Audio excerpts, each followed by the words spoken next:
¿Cómo les va? Muy buenas tardes a todos y a todas.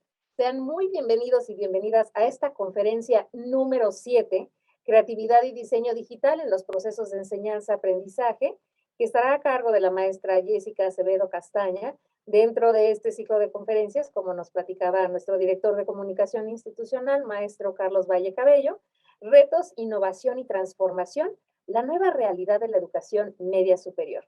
Bueno, pues ahora proyectaremos nuevamente la presentación y me voy a permitir leer una breve semblanza de la maestra Jessica Acevedo Castaña. Ella nos ha estado acompañando por varios ciclos educativos para personal docente, administrativo, la primera, ajá, exactamente, personal docente, administrativo y directivo de las instituciones de nivel medio superior, así que nos complace de nueva cuenta tenerla en esta cabina para impartir esta conferencia. Ella es licenciada en Comercio Internacional por el Tecnológico de Monterrey, es maestra en Mercadotecnia Integral por la Universidad de Anáhuac, cuenta con un diploma en Asesoría y Orientación Educativa y está certificada de Apple Teacher. Tiene cursos en microenseñanza, en activación Ruler con alumnos de la Universidad de Yale. Tiene el curso de Academic Teaching Excellence English as a Medium of Instruction Design Thinking. También tiene el curso Transforma tu curso al contexto digital, el curso Lego Serious Play, Storytelling en el aula, diploma en Psicología Positiva y actualmente está cursando un diploma en diseño por Langara College.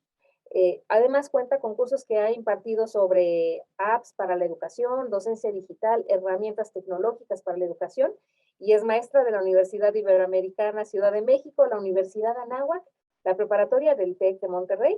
Y bueno, pues me complace cederte el uso de la palabra, querida Jessica. Sé que tendremos una conferencia muy dinámica y llena de estrategias para concretar en los procesos de enseñanza-aprendizaje que llevamos con nuestros chicos y chicas en la educación media superior. Adelante, querida Jessica. Muchas gracias, Hilda. Muchas gracias. Muchas gracias al Ibero de nuevo por tenerme aquí, de nuevo con la DEC y de nuevo por parte con todos los profesores y profesoras que ahora nos acompañan. Y bueno, cuando me invitaron a hablar de creatividad y de diseño de digital en los procesos, bueno, los cursos en los que me he enfocado, ya lo mencionó Hilda, han sido como justamente en el desarrollo de herramientas tecnológicas dentro del aula. Muchas de estas herramientas de las que voy a hablar están pensadas justamente a partir de aplicaciones o programas que están en páginas en internet. Entonces, muchas de ellas son como más en ese sentido, ¿no? Pero muchas de ellas y muchas estrategias también están pensadas para que se puedan aplicar dentro del aula, no necesariamente con una conexión en internet. Y con eso, el título de la conferencia es Creatividad y Diseño Digital, ¿no? Creatividad. Y es que cada que pensamos en creatividad, los primeros nombres que se nos vienen a la mente, algunos de ellos, ¿no? Steve Jobs, Gordon Ramsay, Thomas Edison, Walt Disney, todos ellos, claro que son personas súper creativas, todas personas que obviamente han cambiado el mundo, han hecho innovaciones tecnológicas, nos han dado muchísimas cosas más. Pero, ¿qué les parece? Estas personas, yo creo que estas personas también son muy creativas, ¿no? Esta persona que vende pulques, ¿no? Star Pulques, crean esta conexión, o el Jim Morrison, tortillas, ¿no? Y del rico pan, que utilizan sus medios y utilizan sus entornos de formas diferentes. Pero sobre todo, ¿qué es lo que los hace creativos? Es que han destapado en ustedes, en quienes lo vimos, un sentimiento o una pequeña emoción, ¿no? Por ejemplo, sí a lo mejor los hizo sonreír un poquito, yo sé que no es el gran chiste y lo más gracioso para soltar la carcajada, pero por lo menos nos hizo sacar una pequeña sonrisita, ¿no? Decir como, sí, qué creativos, ¿no? O sea, y ese es el objetivo de la creatividad. La creatividad, la creatividad está en todos nacimos siendo personas creativas. Desde niños hemos sido súper creativos, buscando diferentes aplicaciones de cómo aprendemos, cómo buscamos, cómo nos entretenemos con muchas cosas. Y es que en realidad la creatividad es como un músculo. Todo nuestro cuerpo funciona de esta manera, ¿no? Es un músculo y tenemos la capacidad de desarrollar la creatividad, pero si no lo usamos, se empieza a atrofiar y empezamos a olvidar esa parte creativa y empezamos a dejar de lado toda esa parte de cómo volvernos creativos. ¿Y qué nos pasa muchas veces en el aula? Que justamente llevamos dando la misma clase una, dos, tres, cuatro veces, 5 veces, 20 veces, no sé, quizá haya profesoras aquí profesoras que nos acompañan, que llevan 20 años dando clases y que llevan 8 dando la misma clase. Yo repetí la misma clase durante 5 o 6 años y me di cuenta en un punto que tenía los mismos slides. El contenido seguía siendo el mismo, la dinámica seguía siendo la misma, pero ¿qué empezó a pasar? Que todos empezamos a caer en nuestra zona de confort. Tanto los alumnos estaban ya cansados como yo ya estaba cansada de la misma forma de enseñar, de la misma forma de pararme, de que sucediera de la misma manera todo el tiempo, ¿no? Mis alumnos ya de pronto los sentía como un poco menos motivados al respecto, ¿no? Quizá, y todos nos pasa. Pero luego pasó algo que nadie se esperaba que pasara y nos dijeron esta nueva forma de enseñar, ¿no? Vivíamos en esta nueva etapa de presencialidad y slides y la presentación y como toda esa forma, ¿no? Y verlos en el salón. Y de un día para el otro, de un puente al otro, nos dijeron, pues el martes ya no hay clases, ¿no? Y entonces nos movemos a este formato digital. Y entonces ahí sí, todos nos volvimos súper creativos. Todos buscamos diferentes formas, diferentes maneras de cómo poder dar nuestra clase ahora desde Zoom, ¿no? Entonces, porque ahora ya no están mis alumnos en el salón, ya no sé de qué están hablando, ya no sé qué están diciendo, ya no sé si me están poniendo atención o no, cómo sé si están poniendo, si están viendo mi presentación o están viendo Netflix, ¿no? O sea, pero nos volvimos muy creativos en ese respecto, ¿no? Buscamos estas nuevas formas de hacerlo. Ya nos estamos acostumbrando y empezamos de nuevo a acostumbrarnos a este modelo digital, todos más familiares, todos más cómodos en Zoom, todos dando nuestras clases muy bien, y de pronto otra vez, otro cambio, ¿no? Y nos volvimos otra vez creativos y entonces estamos en este formato híbrido donde pues algunas clases son en línea y algunas clases son presenciales o algunas clases tienes a una parte del grupo en presencial y tienes otra parte del grupo en Zoom porque no sé, porque ya le dio COVID, porque no quiso ir, porque está lo que sea, ¿no? Y entonces otra vez tenemos que adaptar y otra vez lo fuimos y otra vez estamos cayendo en esta parte de, ¿y ahora cómo hago mi clase, no? ¿Y cómo hago esta forma y cómo hago esta nueva forma de enseñar? Eh, lo que les quiero decir y lo que les quiero comentar es que siempre hay una nueva forma de enseñar y siempre va a haber una nueva forma de enseñar, pero la nueva forma de enseñar creo que debe ser una manera empática. ¿Cómo se van a sentir nuestros alumnos cuando nosotros estemos explicando los temas? ¿Cómo ¿Cómo están ellos reaccionando ante esto? ¿Cómo lo están viviendo? ¿Cómo lo están sintiendo? Son adolescentes.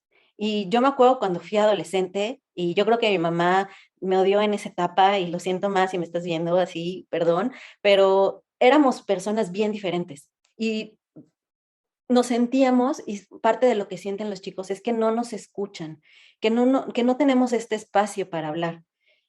Y obviamente, y el aprendizaje, al ser un aprendizaje completamente basado en las lecturas o en un contenido muy específico, se vuelve un aprendizaje aburrido. Los alumnos están perdiendo ese interés, están perdiendo esa parte de cómo le llamamos la atención, ¿no? Entonces, algo que quisiera recordarles, quizá algunos de ustedes ya lo sepan, es cómo aprendemos. Según William Glasser, nosotros, los humanos, tenemos esta capacidad de aprender en diferentes niveles. En la parte de hasta arriba y en la parte más superficial, tenemos cómo leemos, o sea, cómo aprendemos leyendo. Entonces, solo el 10% de lo que leemos lo aprendemos o lo retenemos, ¿no? Aprendemos solo el 10% a partir de la lectura.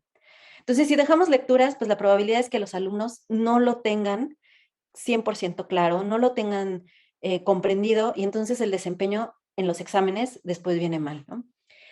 Acompañamos normalmente por medio de lo que oyen y lo que ven. Nosotros aprendemos oyendo y viendo. Eh, entonces, el 20% de cómo aprendemos lo aprendemos por medio de la escucha.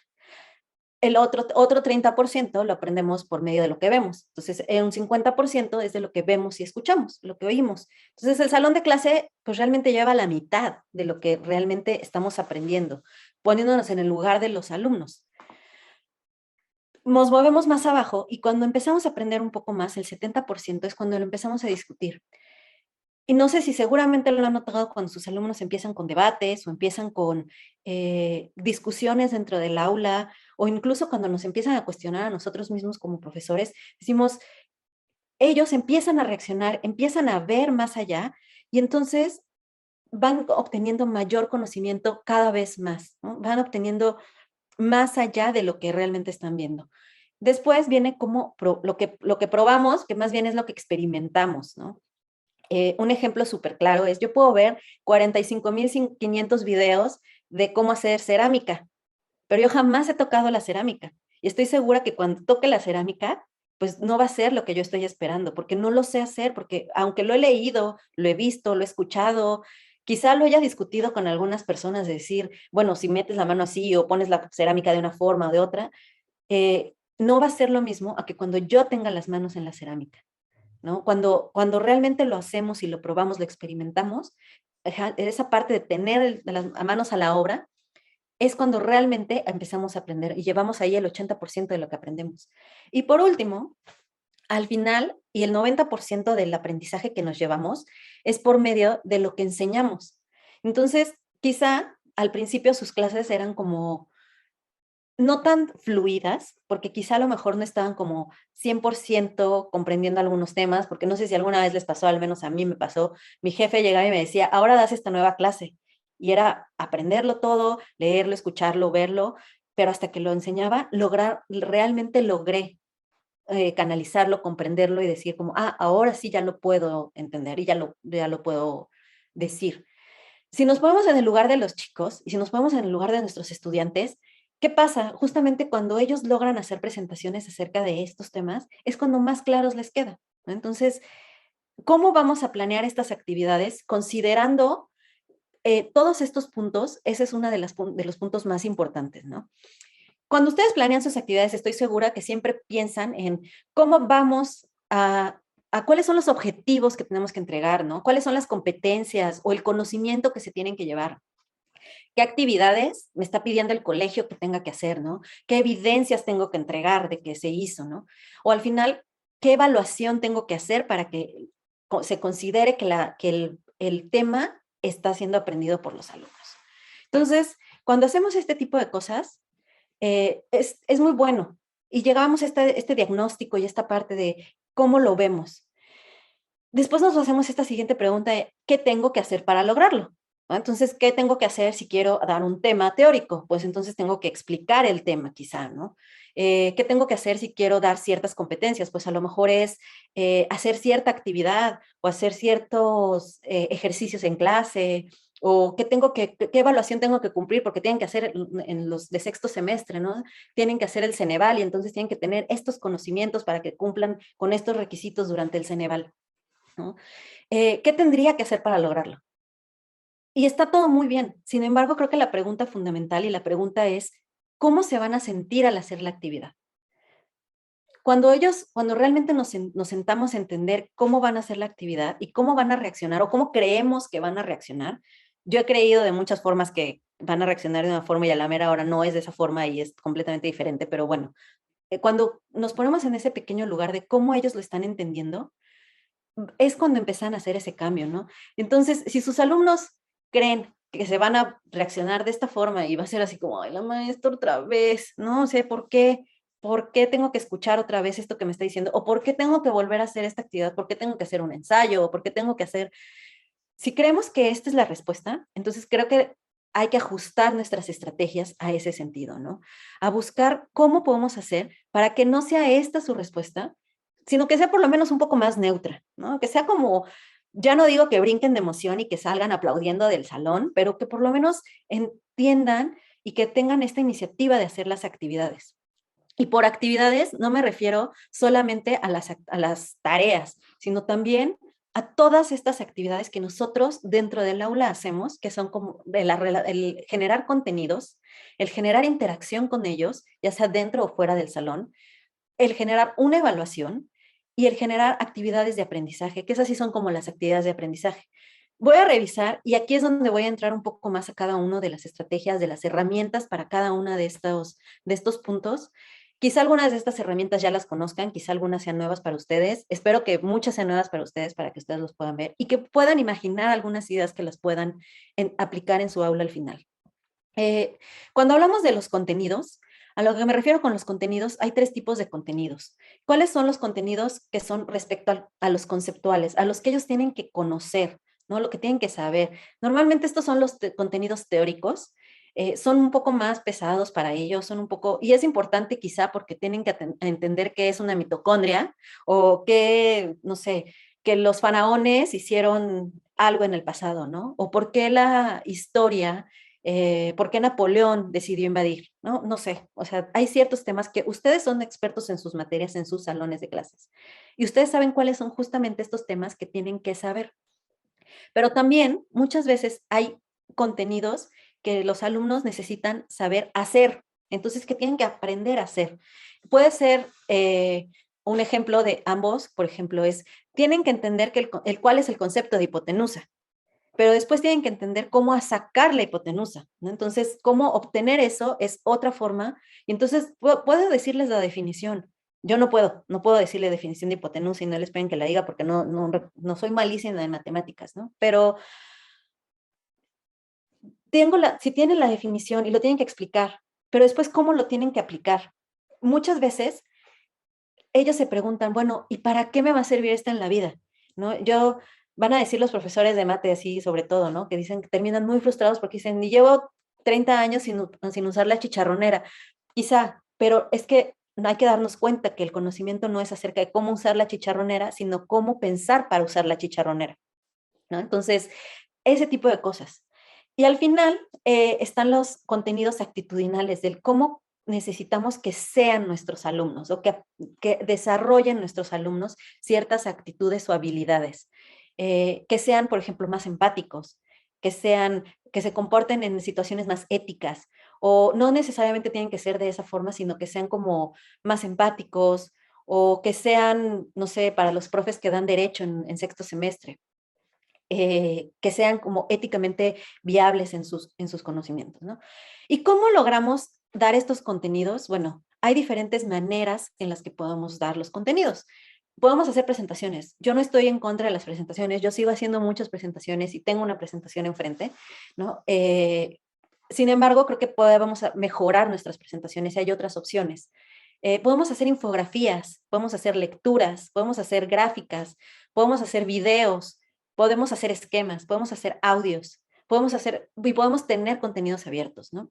Entonces, parte de los contenidos de las presentaciones, por ejemplo, he descubierto en los años que llevo dando clases y antes, este tipo de herramientas que me han servido para dar otro tipo de presentaciones y que no sean nada más la típica presentación en PowerPoint, donde doy slide siguiente, siguiente, siguiente, siguiente, y donde pierden la atención porque están llenas de texto y no tienen como mayor información, ¿no? Está Canva, por ejemplo, que pueden tener ciertos contenidos, pueden desarrollar presentaciones, pero no nada más presentaciones. Y esto es lo bonito de todas estas herramientas. No nada más tienen que hacer presentaciones, pueden hacer videos en formatos digitales para celular, para computadora, pueden hacer presentaciones, pueden hacer infografías, pueden hacer flyers, pueden hacer certificados, diplomas, y algunas de estas ideas, todas las he usado en mi salón de clases, ¿no? Recuerdo haber hecho una actividad donde les di un certificado al final, hice este certificado en Canva, se los mandé por correo y se los mandé físico y se los di impreso y fue como un pequeño aliento para mis alumnos decir, como, ay, la mía se esforzó un poco más, ¿no? En decir como ese tipo, en darnos un pequeño avance. Una plataforma que también nos ayuda como este tipo de presentaciones es Emaze, pero la diferencia, o sea, pues todas son presentaciones, pero Emaze tiene algo que donde además también pueden hacer páginas web de forma muy sencillas, donde ustedes simplemente van a cambiar las imágenes y pueden hacer una página web. Eh, Muchos de los colegios actualmente ya usan plataformas de enseñanza como Google Classroom, Brightspace, Blackboard, Moodle. Utilizan todos este tipo de herramientas donde nosotros o sea, depositamos el contenido. A veces, y ahora que de nuevo estoy en la escuela y que de nuevo estoy estudiando, me doy cuenta que la forma de la lectura no es familiar para los alumnos, no es sencilla, no es dinámica, no es no es amigable para quien nos lo estamos leyendo, ¿no? Entonces, ¿cómo hacerlo? Pues a lo mejor podemos hacer una página web donde realmente el contenido sea específico para mi materia, donde estén los botones específicos para mi materia y donde pueda yo poner esa información que sea necesaria y clara para cada uno de ellos. Emails tiene esa gran ventaja. que se pueden hacer y además pueden dar un seguimiento de en dónde lo vieron, quién lo vio, cuándo lo vio, a veces eso también nos lo dan las plataformas, ¿no? Otra gran herramienta, PictoChart, esta está mucho más enfocada al desarrollo de infografías.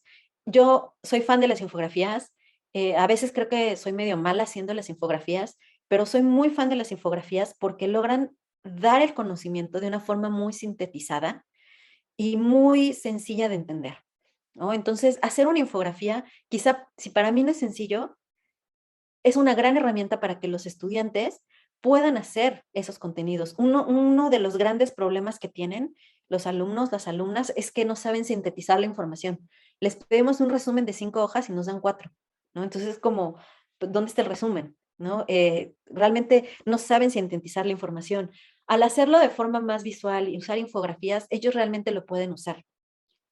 Ellos pueden lograr entender y lograr sacar toda esta creatividad que ellos también tienen atorada para poderlo hacer y hacerlo algo muy personal, muy parte de ellos. Algunas otras personas les gusta mucho, por ejemplo, Prezi. Prezi se ha movido más hacia la parte de negocios y de cómo los negocios utilizan esto, pero al hacer presentaciones más dinámicas, más fluidas, con más movimiento, eh, hay una cierta llamada de atención por parte de la persona que lo ve hacia cómo se van moviendo todas estas cosas, ¿no? Cómo se van moviendo los elementos dentro de la presentación. Los colores, todo está pensado y es algo que está muy bien pensado de todas estas plataformas, es que están pensados justamente para las pantallas. Entonces, los colores están pensados para las pantallas, están pensados de cierta forma, los tamaños ya están hechos. Si ustedes dicen, es que no me gusta hacer PowerPoint porque no me gusta cómo me quedan o cómo se ven, estas son herramientas que les pueden ayudar muchísimo en ese sentido. Genially es la plataforma que estoy usando ahora para presentar. Es una plataforma en línea y van a ver que tiene muchas interacciones y que incluso se puede compartir, solo es una liga y ustedes pueden irlo viendo y siguiendo de ciertas maneras, ¿no? Algunas recomendaciones que tengo como muy rápido para decirles como cómo hacer una gran presentación, porque este también es un curso completo que es el curso de Storytelling, es utilicen estos contenidos que ya están creados, que ya están hechos, que ya están ahí listos para ustedes, que alguien ya se tomó el tiempo para diseñarlos. Ustedes no son diseñadores, ustedes son maestros. O si son diseñadores, pues seguramente también tienen como esta capacidad, ¿no? Pero si son maestros, no pierdan el tiempo quizá en el diseño de sus diapositivas, sino en el desarrollo del contenido de sus diapositivas. No usen más de 3 a 7 ideas, usen entre 3 y 7 ideas, porque si no se pueden perder en la lectura, ¿no?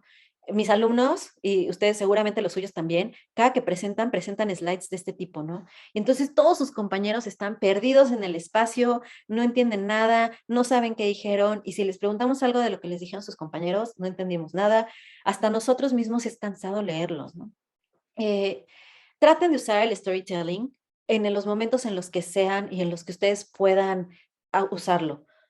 Cuando tengan una presentación, piensen cuál es la historia que ustedes van a querer contar.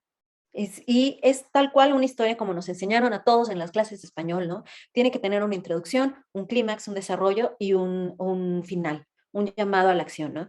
Entonces, poco a poco, siguiendo todos estos pequeños pasos, la interacción y cómo los alumnos se mueven con nosotros, se van haciendo eh, más dinámicos y van a ir viendo las emociones a partir de estas plataformas. Eh, Muchas veces, otro de los temas que me he encontrado es justamente cómo dar los contenidos o qué buscar de contenidos. Esto me hace recordar mucho, por ejemplo, cuando yo estaba en la prepa, en la edad de mis alumnos, de sus alumnos, yo hacía muchísimos CDs, quemaba muchísimos CDs y entonces dependiendo del estado de ánimo en el que estaba, hacía mi CD, ¿no? Y entonces, pero había muchísimas canciones. Lo mismo nos pasa con los videos de contenidos. Hay demasiados contenidos, hay demasiadas cosas ya allá afuera que nos podemos perder y que nos podemos decir como de dónde viene, cómo van, por qué, ¿no? Entonces, tres de las herramientas que considero que son muy abiertas, seguramente ustedes conocen muchas más, que nos pueden dar muchísimas material para eso, son Khan Academy, que Khan Academy es una escuela en línea, por decirlo de alguna forma, que se ha dedicado a generar contenidos de todos los niveles educativos y de muchísimas áreas de estudio, ¿no? Hay desde física, química, matemáticas, desde primero de primaria hasta bachillerato. ¿Qué nos ayuda? Que son contenidos pensados específicamente para la educación, ¿no? Ya no son contenidos eh, y que están pensados para los diferentes niveles de estudio, que están pensados justamente para cada uno de estos grados escolares. Hay muchísima información y hay muchísimos casos que los pueden ver. En el caso de TED, por ejemplo, hay muchísimos contenidos, muchísimas pláticas, muchísimas muy interesantes que a lo mejor no son todas realmente para los alumnos, sino que son a lo mejor unas para nosotros poder entender y conocer ciertas cosas, o simplemente dar pequeños fragmentos a nuestros alumnos de esto. Y en YouTube hay 5 canales que son, creo que son de los más completos, 2 de ellos, Khan Academy TED, también están en YouTube, los que ya mencioné. Crash Course, denle una leída, búsquenlos. Igual son contenidos educativos, estos son más generales, pero están pensados como para el público en general, de forma muy sencilla, y hay temas de sociología, religión, historia, matemáticas, física, química, bueno, hay infinidad de temas. Son videos muy cortos de donde se puede aprender muchísimo y todos están hilados de ciertas maneras. BBC Tech y Teacher's Pet también son canales de contenidos para maestros donde ustedes pueden buscar y entender más allá de esto. Ustedes pueden crear también sus videos, ¿por qué no? ¿No? Pueden usar BrainPop o sus propios creadores de videos, Powtoon, para los que los conozcan, ahí pueden hacer videos, animaciones, pueden poner su audio, su cámara, pueden interactuar de diferentes maneras, subirlos en estas plataformas y ustedes verlos. E incluso Edpuzzle pueden, por medio del video, pueden evaluar durante el video y asegurarnos que están viendo el video. Y una de las nuevas plataformas desarrollada por Microsoft, bueno, nuevas, lleva 2 años, un poquito más quizá, Flipgrid, que es justamente para el aula. Muchas veces los alumnos dejamos o sea, los profesores dejamos ciertas materias o ciertas dinámicas que es más fácil que los alumnos graben un video y que digan, ah, bueno, se pueden conectar a esta plataforma, graban su video, los pueden ser privados, pueden ser familiar, y a lo mejor, por ejemplo, una reflexión, cuando dejamos una reflexión acerca de cierto tema, los alumnos, en vez de escribir un párrafo completo, que además nos va a llevar más tiempo a nosotros también revisar, dejarlo en video va a hacer que sea más fácil para ellos expresarse. Hay quienes son muy tímidos ante la cámara y entonces les va a costar mucho trabajo grabar su video y van a grabar 2 segundos cuando el video es de 30, ¿no? O hay quienes les encanta y entonces ya se sienten influencers y entonces van a estar hasta grabando de más, ¿no? Entonces, y se puede interactuar, sus compañeros pueden dejar videos también, pueden dejar retroalimentación por parte de esto mismo.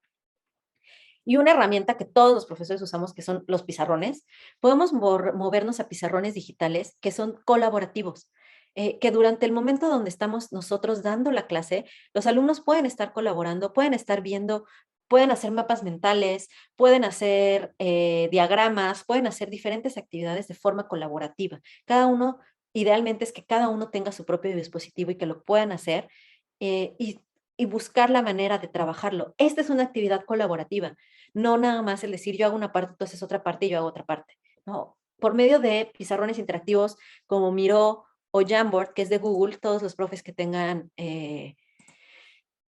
la Google Suite activada en sus aulas pueden acceder a incluso cualquiera de ustedes que tenga una cuenta de Google lo pueda tener.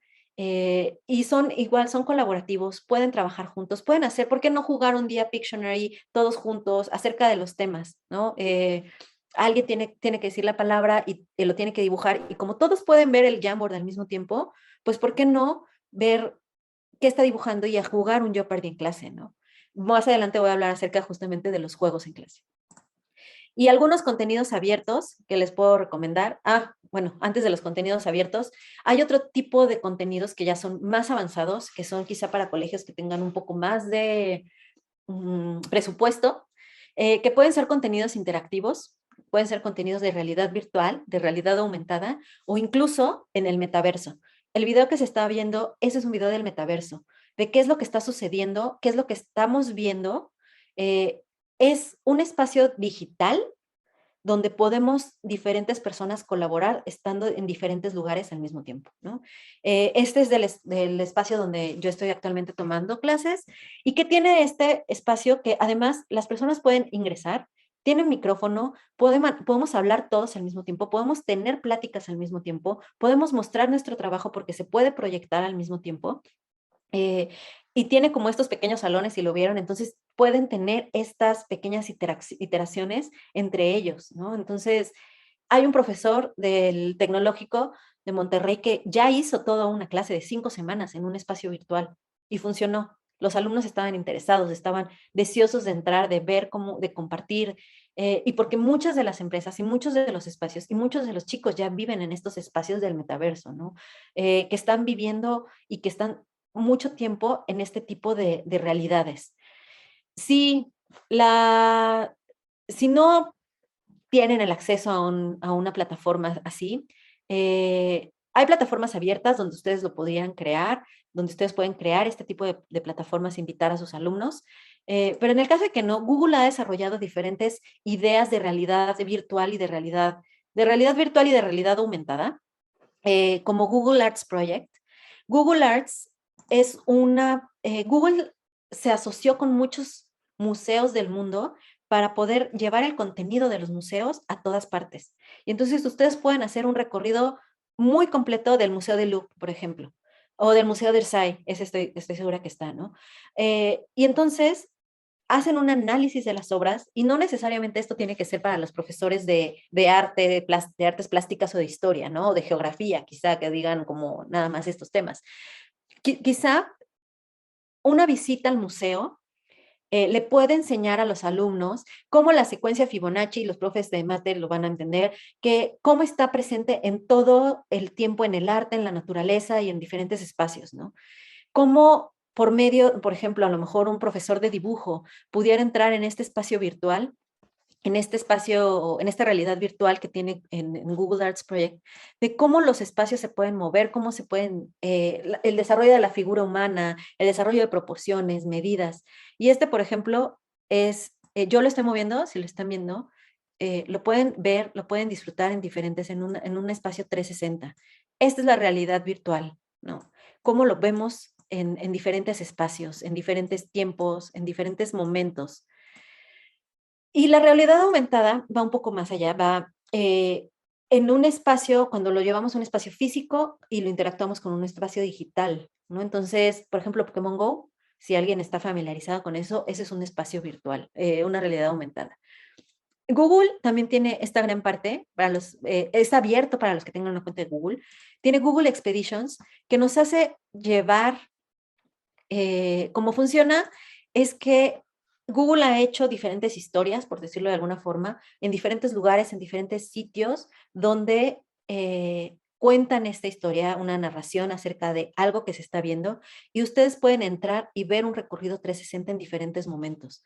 Los profesores van llevando de este lado, lo pueden ver del lado eh, izquierdo, los profesores van llevando cómo es el ritmo de la presentación y los alumnos van explorando el sitio, ya sea que lo vean con su celular o por medio del Google Cardboard, que son se puede descargar el template, ponerle 2 espejos especiales y lo pueden ver y tenerlo.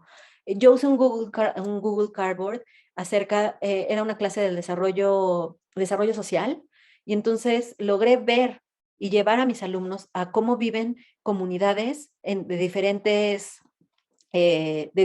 niveles y recursos socioeconómicos para que pudieran ver cómo viven, cómo es estar ahí.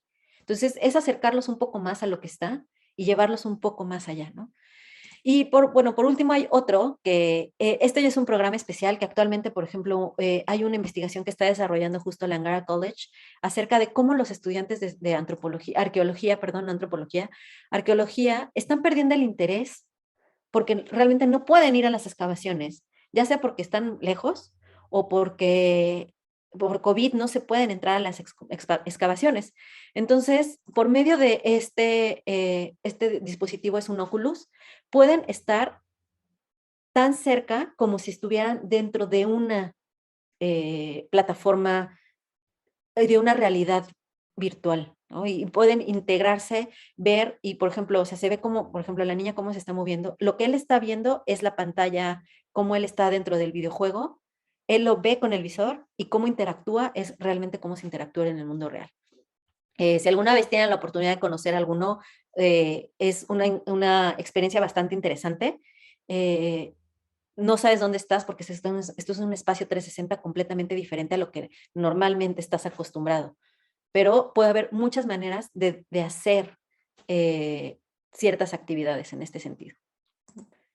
Y lo que les comentaba acerca de los recursos educativos abiertos, hay ciertos recursos que muchas veces, yo sé que nos pasa, a mí me pasa que ya no sé en dónde buscar información para darles ejemplos, darles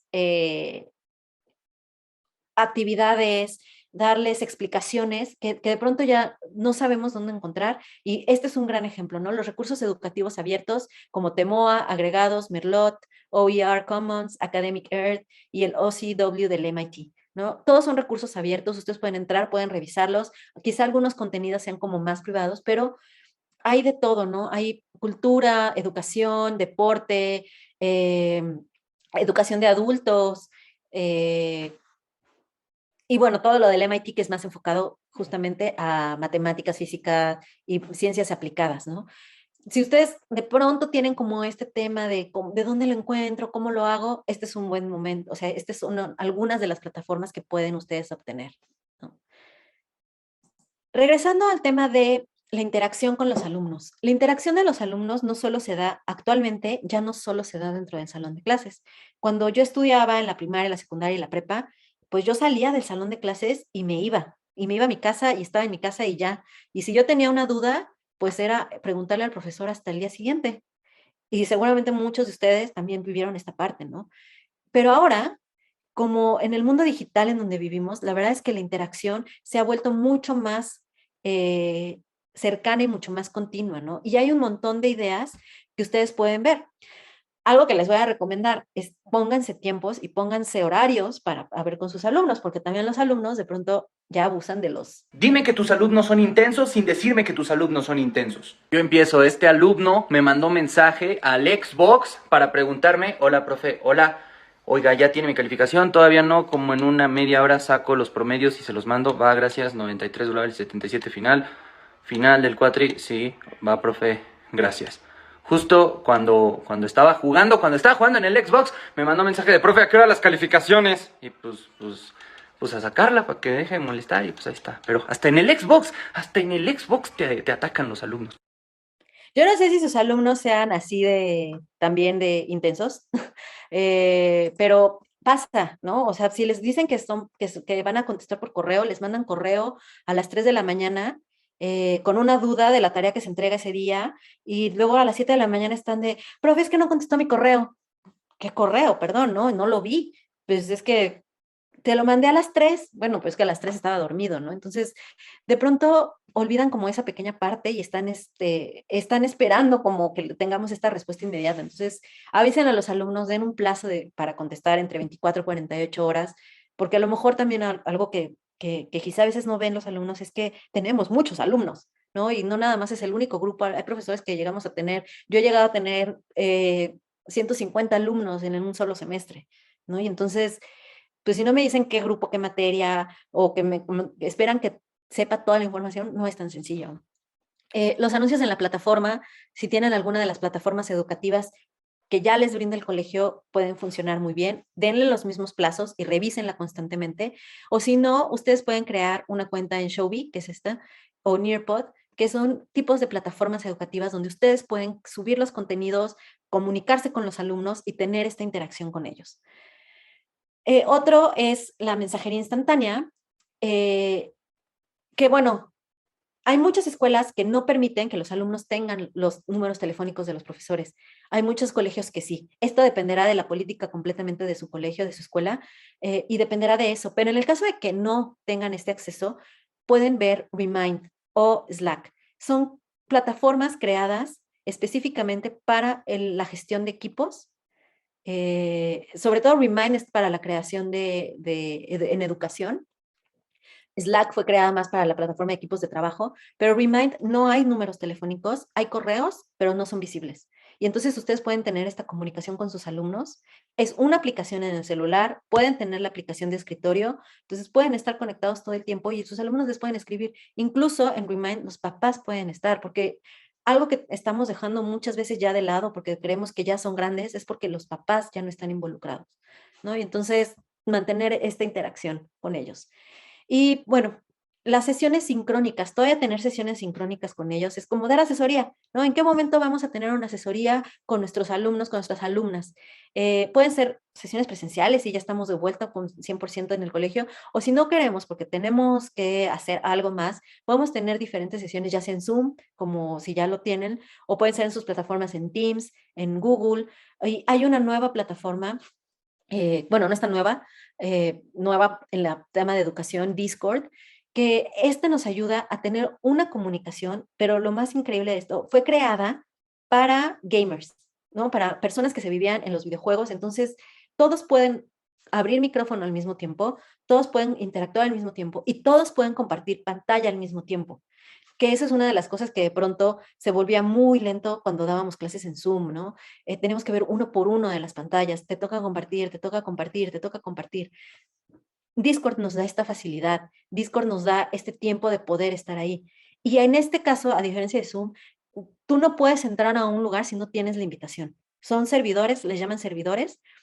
Puedes crear la cantidad de servidores que quieras, puedes tener uno por salón y cada uno de tus alumnos solo puede entrar gracias a la invitación que tú les hagas. Bueno, nos quedamos en la parte de la evaluación, ¿no? La evaluación, y aquí lo que quisiera hacer un poco más de énfasis es, o sea, la evaluación es la calificación y la retroalimentación, sí, es mucho esa parte, pero la evaluación sobre todo debe ser ir un poco más allá de eso, ¿no? La evaluación no es nada más los exámenes, la evaluación debe de ser acerca de otras actividades, otros pensamientos, otras formas de hacer de nuestros estudiantes, de nuestro grupo. Hay muchas formas de evaluar, hay muchas formas de poder conceptualizar cómo son este tipo de cosas, ¿no? Podemos evaluar, por ejemplo, la evaluación de competencias, de qué están adquiriendo a partir de lo que estoy aprendiendo, ¿no? De lo que estoy enseñando, perdón. Y en este sentido, seguramente ustedes recordarán esta parte de los diferentes tipos de inteligencia. Entonces, por ejemplo, hay materias que se enfocan a un desarrollo de ciertas habilidades, ciertas competencias interpersonales, ¿no? Cómo nos relacionamos con los demás, los interpersonales, cómo nos relacionamos, cómo es la empatía, cómo entendemos a los demás. Hay otras que están completamente, y son muy sencillas y están muy claras, cuáles son las lógico-matemáticas, ¿no? Que tenemos que aprender estas formas y tenemos que hacerlo. Pero y hay ciertas cosas que son imperativas que tienen que aprender, ¿no? O sea, hay ciertas fórmulas que tienen que aprender. Pero ¿qué pasaría si hay ciertas capacidades que tienen que aprender a partir de eso, ¿no? Por ejemplo, les voy a poner un ejemplo ahora que yo estoy estudiando, tomé una clase de presentaciones, justamente, ¿no? Cómo hacer presentaciones. Y no me evaluó el profesor si dijo o si aprendí cierta parte de la teoría o no, o si el autor mencionó en el video que dijo esta parte, ¿no? Él me evaluó en mi forma de presentar, en mi forma de exponer, en mi forma de decir cómo son las cosas, ¿no? Es en base a las competencias que desarrollé en su clase cómo yo fui evaluada. En el caso de, por ejemplo, hay ciertas clases que también evaluamos el proceso.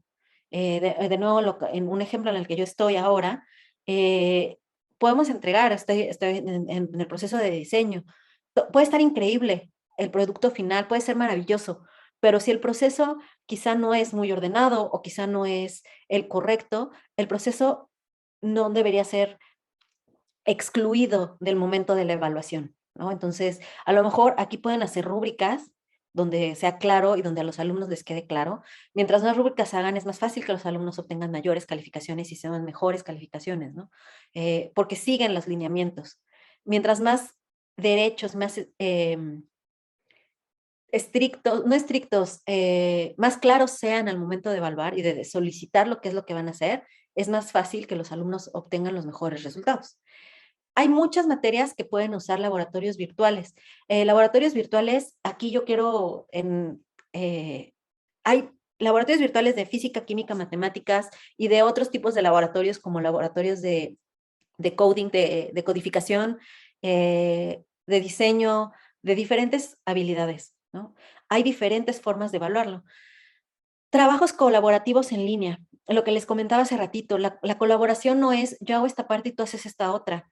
Yo digo A y tú dices B, ¿no? O sea, el trabajo colaborativo es todos en el mismo tiempo, todos formando hacia la misma, sin dividir el trabajo específico y donde se note que trabajaron de forma cohesiva, de forma unida entre los alumnos.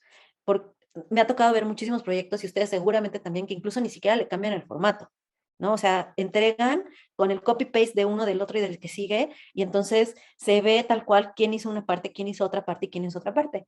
Y conforme vamos conociendo a los alumnos, nos vamos dando cuenta justamente quién es quién hizo qué, quién hizo cada una de las partes del proyecto, ¿no? En su forma de redactar, en su forma de escribir, en su forma, incluso en sus faltas de ortografía de cada una de esas cosas. Y también, por ejemplo, y aquí es lo que les decía, algunas estrategias, sigan dejando tareas a mano. Está comprobado que no hay mejor forma de aprender y retener algo que cuando lo escribimos. La conexión neuronal que se hace cuando el cerebro y la mano van juntas es muchísimo mayor que cuando lo teclean. Entonces, sigan dejando tareas a mano, sigan dejando que ellos exploren.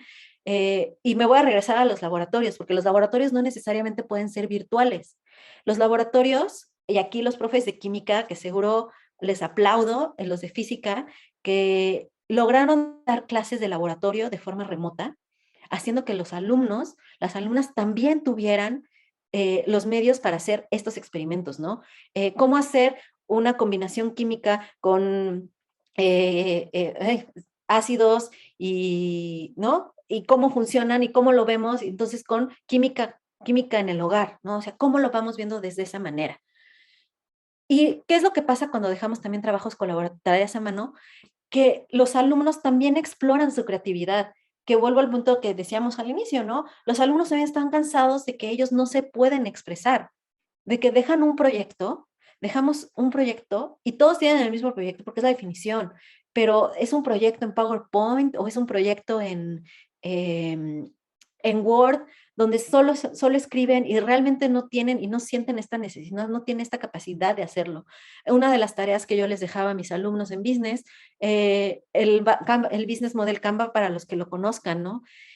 Claramente este no es el formato. Ellas decidieron, este es un equipo de puras niñas, decidieron usar colores para llamar la atención, para separar cada uno de los cuadros, para hacerlo más visible, para hacerlo y poner algo de ellas mismas en su entrega, en su proyecto.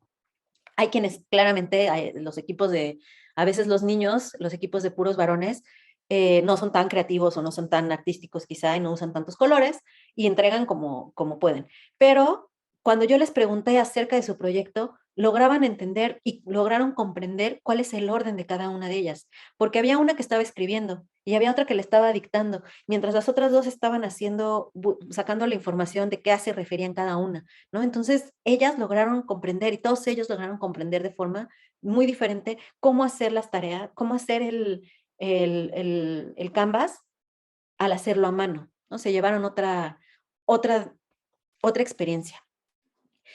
Una de las cosas que nos ha facilitado mucho la vida son los quizzes en línea, que nos ha abierto la posibilidad y nos abrió muchísimo la posibilidad durante la pandemia. Yo creo que si la pandemia nos hubiera pasado en los 80, los profesores se hubieran vuelto los locos. O sea, yo no me imagino o sea, cómo mi profesor me iba a ir a dejar la tarea o los exámenes, porque pues, muchos no teníamos correo electrónico a finales de los 80, principios de los 90. Ahora logramos hacer esta conexión con ellos por medio de los quizzes en línea. Pero creo que llega un punto en el que ahora estamos haciendo un poco o estamos usando, o más bien, subutilizando los quizzes, ¿no? Les quiero preguntar, si vamos a lanzar la encuesta, para qué más usan este tipo de exámenes en línea? Los Kahoots, Quizzes, Google Forms, los Quizalize, algunos de estos ejemplos. Entonces, Ignacio, si me ayudas a lanzar la encuesta, Entonces, como estamos ya en la plataforma de Slido, Slido es una de las plataformas que nos permiten hacer diagnósticos y encuestas, ¿no? Pueden entrar, escanear el código y les pregunta, ¿para qué usan la presentación? ¿Para qué usan los quizzes, no? Entonces veo evaluación, diagnóstico, feedback, introducir un tema, no lo alcanzo a ver, pero seguramente sigue en cero porque no está hasta abajo. Otros, me encanta que haya otros que sea como, que me lo dejen como a la imaginación y que hay otras cosas, ¿no? Evaluación y diagnóstico, o sea, si se fijan, evaluación y diagnóstico van como muy de la mano, ¿no? De cómo vamos evaluando, cómo vamos viendo los conocimientos de los alumnos. Feedback, ya se movió un poquito. Ok, casi la mitad de los que están contestando, lo utilizan meramente como justo evaluación y diagnóstico, ¿no? De ver cómo están los alumnos, a lo mejor no utilizan la calificación en el diagnóstico, sin embargo, sí les interesa saber cómo está el conocimiento de los alumnos, ¿no? Entonces, aunque hay otras formas, ya bajó más evaluación, que bueno, diagnóstico está subiendo un poco más, una cuarta parte, un poco más de una cuarta parte lo usa para el diagnóstico. Okay. Pero si se fijan, y algo que quiero mostrarles aquí también, es que este tipo de plataformas como Quizzes, Kahoot, Quizalize, Google Forms, Socrative, en este caso Slido, Mentimeter, SurveyMonkey, todas estas se pueden usar de otras formas, no necesariamente son específicamente solo para la evaluación y el diagnóstico, ¿no? Gracias, Ori. ¿Qué quedó en encuesta hasta el final? Nada más si lo puedes bajar. Ah. Perdón, Jessica, lo vuelvo a compartir. Encuesta el 5% y debate también bajó un poquitín. El debate no. Quizzes, Kahoot nos da esta oportunidad de debate, ¿no? Una de las formas, 3%.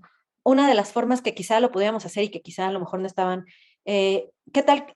Yo así introduje un debate una vez en liderazgo emprendedor.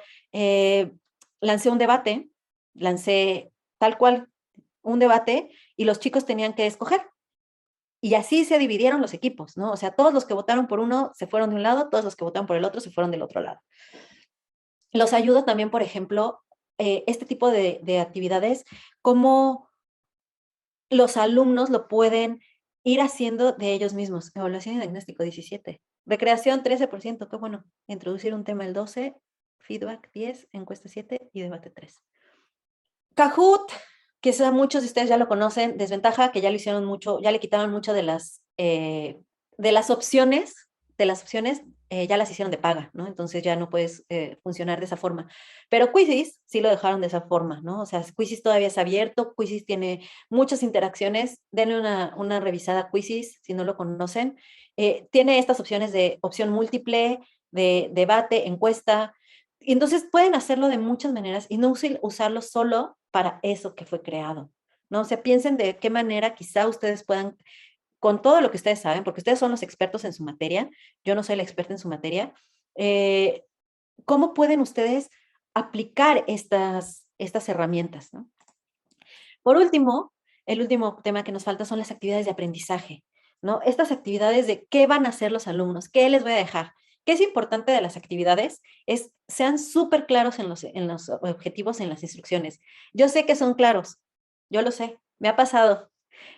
He repetido las instrucciones de una actividad 8 veces, 10 veces, ¿no? O sea, y si vemos, hay muchos profes que están en TikTok, como el profe Juanjo, sí, que ya les puse uno, y uno de los que más decimos los profesores y más el tema es, ¿por qué tengo que repetir 36 veces las actividades, ¿no? Entonces terminamos de decir, esta es la actividad y levanta la mano. ¿Qué tenemos que hacer?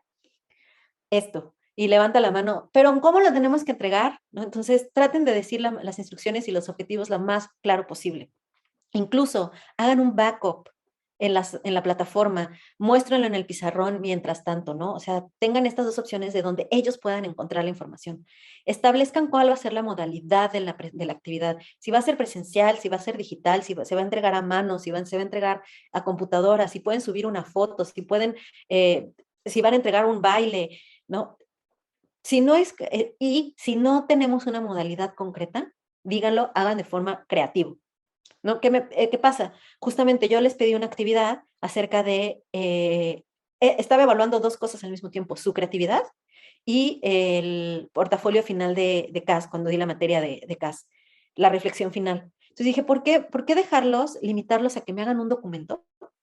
Cuando justamente una reflexión debe ser un aprendizaje más creativo. Bueno, me hicieron un rap, me hicieron una canción, le cambiaron la letra, me hicieron poemas, me hicieron una película de Netflix, me hicieron todo lo que ellos quisieron y se divirtieron haciéndolo. Me hicieron pinturas, me hicieron, bueno, yo veía y que veía cada una de las entregas y casi lloraba con cada uno de ellos.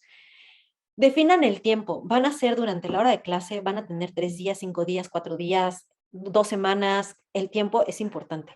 Y al final de cada actividad realicen el cierre, que haya una reflexión, ya sea por parte de ellos o por parte de ustedes, ¿no? Y que no sea nada más así como, ya se acabó la actividad, ya nos vemos, adiós, ¿no? O sea, si no hay esta reflexión, los alumnos no van a terminar de entender qué es lo que acaban de hacer y por qué es que lo hicieron.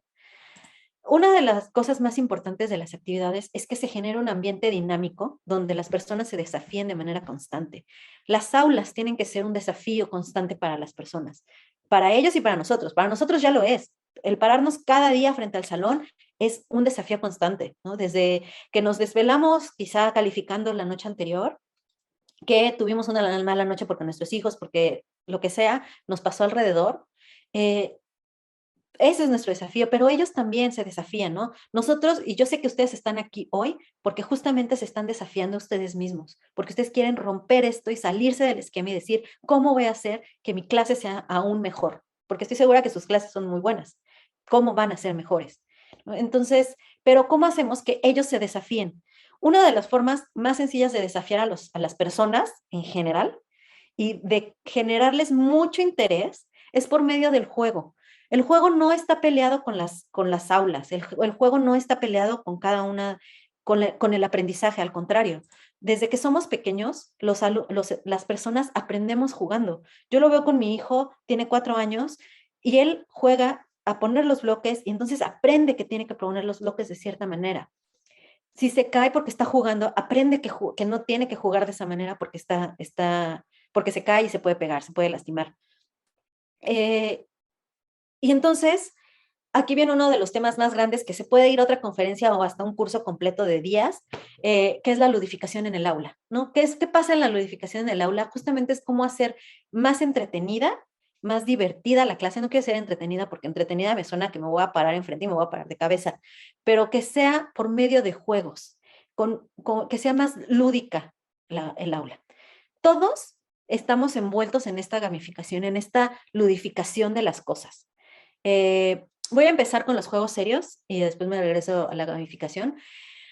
Los juegos serios son este tipo de juegos que están pensados y que literalmente son serios porque necesitan llevar a una reflexión por parte del usuario, de la persona que lo ve, para que puedan entender y llevarse un conocimiento, ¿no? Pueden ser divertidos, pero generalmente buscan un cambio social. Estos son un poco más difíciles quizá de encontrar, quizá de entender de usar en el aula, ¿no? Son juegos con problemas reales, ¿no? Entonces, estos juegos, por ejemplo, incluso los juegos de rol, uno es bombero y el otro es la víctima. Les están enseñando cómo hacer primeros auxilios, pero son juegos de rol, al final de cuentas, ¿no? Juegos de debates en los salones, ¿no? De tú eres el juez cuando asignamos este tipo de ideas, de tú eres el juez, tú eres el acusado y tú eres el acusador. Entonces, ¿cómo ellos, aunque es un juego, porque estamos jugando, porque no estamos a nadie acusando, nadie se va a ir a la cárcel, nadie es un abogado y nadie va a perder su trabajo por algo, es un juego y ellos llevan una reflexión al final, ¿no? Los juegos, el aprendizaje basado en juegos, justamente son estos juegos que ya existen en la vida real y que los podemos utilizar para enseñar algo, ¿no? Por ejemplo, hay muchísimas opciones y aquí de verdad se me puede ir otra hora, otras 2 horas y encantada podría platicar de todos estos juegos y de muchísimas ideas, pero algunos justamente son estos, Quizzes, Kahoot, Socrative, son juegos que ya están creados, pero que están pensados para enseñar algo. De este lado, al lado derecho de su pantalla, están juegos, que son juegos. Algunos de ellos están pensados para la educación, otros juegos son juegos que no están pensados para la educación, pero que se pueden adaptar para la educación. Factile es uno que me parece que es de los juegos donde más aprendemos. Si alguno de los que están aquí ha tomado un curso conmigo, siempre es uno de mis favoritos para hablar, es Jeopardy! Jeopardy, quien recuerde, era este juego de preguntas y respuestas. Y entonces es una competencia y es una ganas de ganar por parte de los alumnos que les ayudan a comprender esta historia, ¿no? EducaPlay y Educima son plataformas para juegos, específicamente para juegos educativos.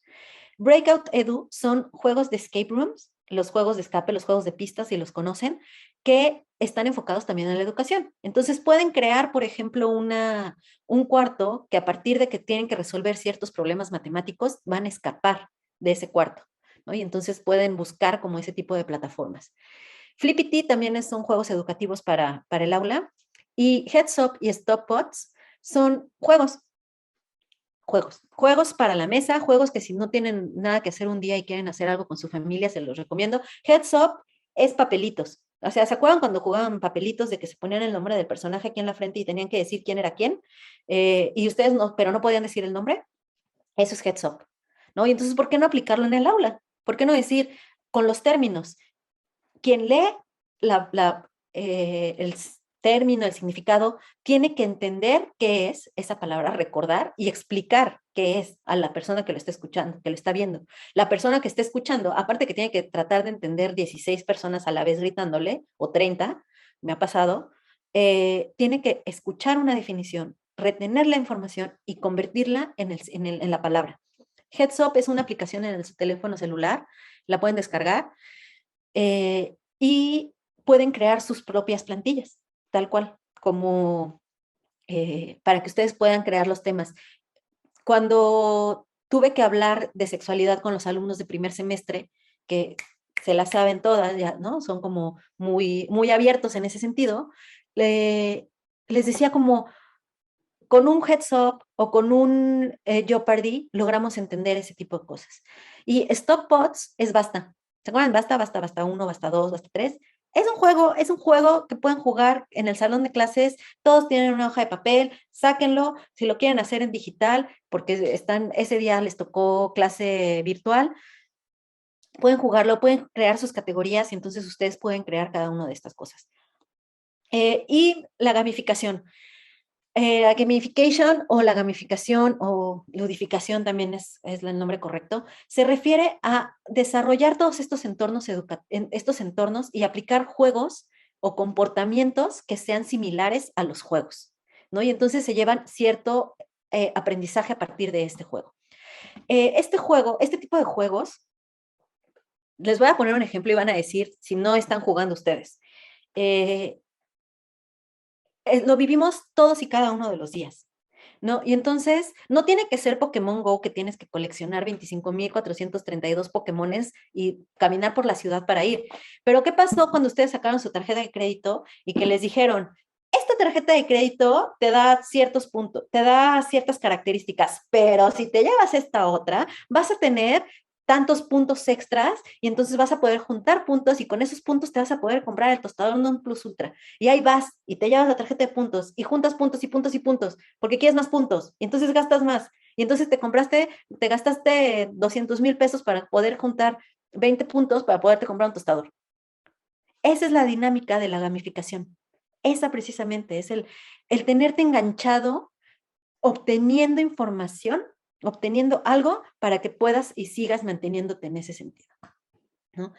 Les dejo este pequeño videito, es un pedacito, El poder de la gamificación en la educación de Scott Herbert, de Alberta. Was people said, gamers, big slobby people live in their basement, and I'm like, oh, seriously, we still talk about this? No. This guy is actually hyper dedicated to what he does. And if I could get kids this dedicated about science, I'm totally doing my job. The second thing is that games are just absolutely littered with creativity. Why is Minecraft so popular in terms of the actual gaming community? It is simply because it is a sandbox game. If you don't want to, no one has to tell you anything. They're literally just like, here's some blocks and put them on other blocks, and holy cow, why are you playing this for 14 hours?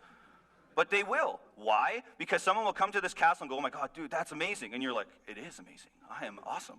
And I'm going to go ahead and build more things. And they just get absolutely stuck in the fact that they are doing something 100% at their choice. And let's just not forget this. There's nothing wrong with play and fun. So many times I meet parents who are like, well, when you're playing, I mean, how can you be learning? And I'm like, so you're calling play the antithesis of fun? And they're like, if that means what I said, then yes. And I'm like, okay, so you're telling me then that when we play, we learn nothing. It is 100% a waste of time and energy.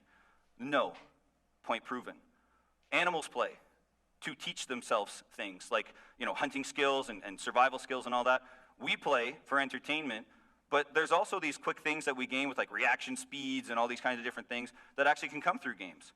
So I said, okay, I'm going to do it. So in 2015, I unleashed something called the Fight for Scientia Terra, which is nothing more than the Fight for Science Land, but it sounds way cooler in Latin.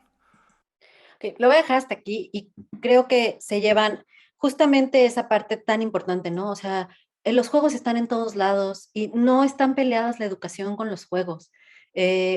Hubo una temporada que yo trataba de hacer muchos juegos durante mi clase, que al final de la clase llegó una semana llegó un alumno y me dijo, ¿y hoy qué vamos a jugar, Miss? Y yo, hoy no vamos a jugar nada porque hoy sí tengo un tema serio que darles, ¿no? Y que necesito platicar con ustedes, ¿no? Entonces fue como, eso los emociona, los atrae, los dice, ¿qué es lo que ustedes quieren hacer realmente, no? Y entonces justamente, esta es la parte más importante, varían la dinámica constantemente.